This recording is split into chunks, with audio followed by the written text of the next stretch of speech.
అని చెప్తారు. దత్తాత్రేయుల వారి ఉపాసన పరమాద్భుతమైనటువంటి ఉపాసన. ఆయన ఎక్కువగా గురుతత్వంగా నిలబడతారు. యథార్థములకు భగవంతుడు గొప్పవాడా గురువు గొప్పవాడా అంటే భగవంతుడి కన్నా గురువే గొప్పవాడు.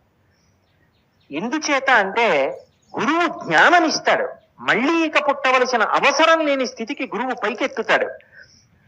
అంటే దాని ఉద్దేశం గురువు కోర్కెలు తీర్చలేడు అని కాదు. కోర్కెల కన్నా చాలా గొప్ప విషయం ఏమిటి అంటే జ్ఞానం ఇవ్వడం. దానికి అడగక్కర్లేదు, సిద్ధంగా ఉంటాడు ఆయన. అలా కూర్చునేటటువంటి గురువు దగ్గర జ్ఞానాన్ని పొందడం అన్నిటికన్నా గొప్ప విశేషం. మహానుభావుడైనటువంటి దత్తాత్రేయ స్వామి వారు గురుస్వరూపంలో కూర్చుని ఉంటారు. అందుకే ఆయన జ్ఞానప్రదాత.